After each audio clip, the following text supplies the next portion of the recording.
today's video, we're continuing our series. And in the first part, we're having some independence movements going through, with them doing literally nothing to stop them, because, well, at this point, they don't have the strength to stop them. Kinda not a great situation for them, with this being split into two countries. Even though, actually, why don't we split it in three? And only have Tanzania be small. We can have a big Kenya and a big Uganda. With another place leaving, and that would be French Central Africa. But the Sudan of this timeline is let free, and the Chad of this timeline is not as strong as it should be. With an unfortunately, lots of resources are in this region. With Egypt staying around, and well, I was thinking a state like this, but we can probably split it a bit more. Let's see, is my Africa better? Probably worse, because I didn't even look up to see what should I do. But yeah, I'm going to make it look like the borders were actually not drawn by Europeans. Even though that's a bad idea. But anyways, that's what it looks like in this timeline. With Egypt taking a lot of territory with it. With, at this point, as you can tell, well, this is probably opening a power struggle in Africa. But with very little violence having occurred. And well, Portugal finally votes to join finally becomes part of it, because, well, yeah, their dictatorship may have fell, or may have not. Hard to say. But with colonies mostly seeking to leave this alliance, well, that would include Myanmar decides to leave. Although one nation, the Philippines, decides to stay. And they make Thailand into a democracy to see what happens. And they decide to reform these nations as democracies. So they're starting to reform some nations. They reform Italy and Austria as countries under the condition they join the alliance. And I forgot one thing to do. You see this land here that was gave independence? I'm going to give it to Sudan, because Sudan annexes it. But one thing that happens in this is that, well, they become a part of the alliance, but mostly an observer as a war breaks out. It's between the Republic of China and Communist China. And this timeline is much bigger. But there's a few problems. For one side in particular, more so than the other.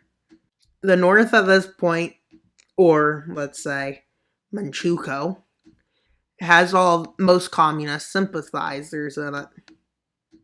And has a huge amount of support, except one problem. People like their freedom, probably, in this area. With them having lost the capital in a surprise attack. Let's see, does America decide to send some forces in? With America and allies sending forces into here to enter into China. And while some communist sympathizers rise up in some inland lands. But although the minorities don't seem to revolt, for some reason, maybe they're actually being treated right. And well, at this point, this is what China holds. With American forces agreeing to make a charge into here. And nobody threatens to destroy them. And well, they start pushing up the coast. But China holds it the best that's possible. With a big encirclement and a pushback.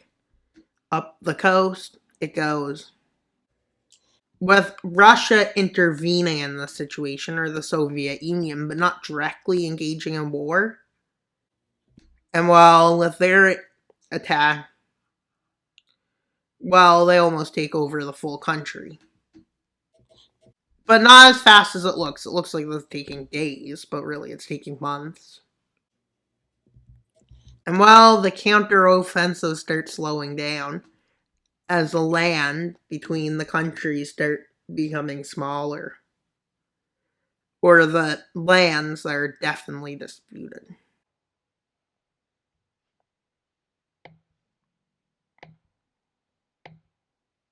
With a warning against entering the country, American troops are told not to enter the country, but they refuse to listen.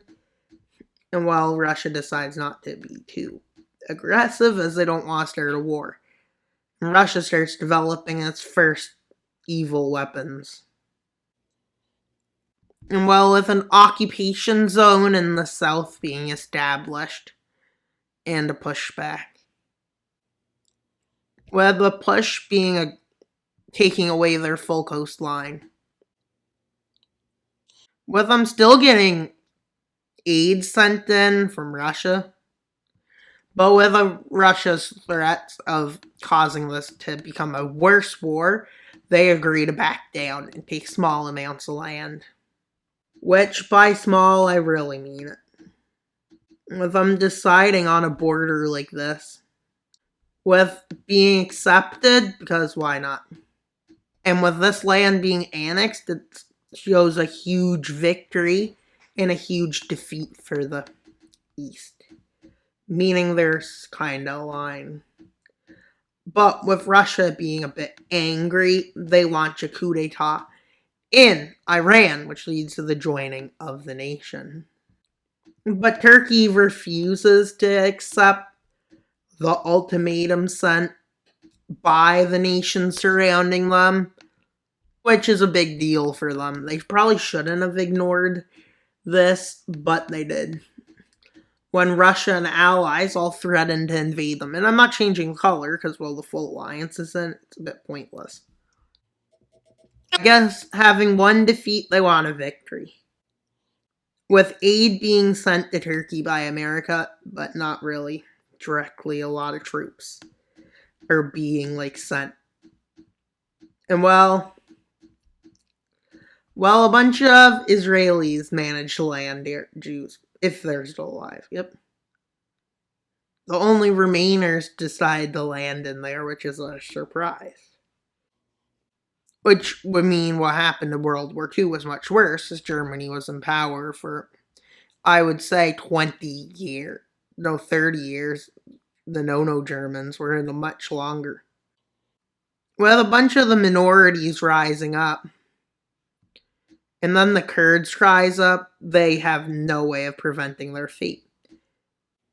Now that happening, with Greece seeing an opportunity, which makes a few of the nations a bit angry, but they also understand that Greece wants land back, because they lost land, and to not push them away, they tell Turkey not to tell them they can have a tiny bit of land. With an agreement being made by the West to the East about what to do with Turkey. And it's a big decision. As big of a decision as it can be. Leaning nations having been formed, but most of them aren't too Western. But India ends up with a few problems, as they're way too big and too many groups within it. A few decide they want to leave, including the Bengali state. That part stays, though. And, well, Pakistan goes. And this part of southern India, which was a state at one point, decides they want their statehood reorganized.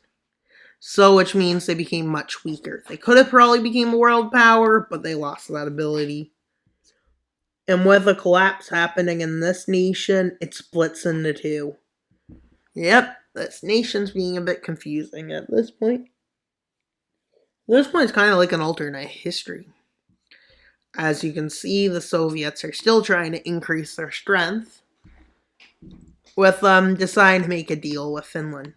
A non-aggression pact for slight pieces of land, which Finland agrees to.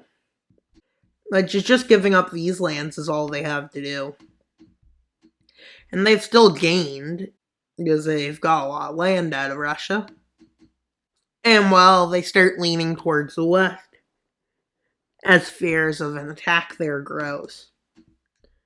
With this new state that formed out of India deciding independent to go this way, that one going that way, and this state going over to the west. And that's pretty much all for today's video. Please like, subscribe, and comment. Wild Mapper out. Bye, guys.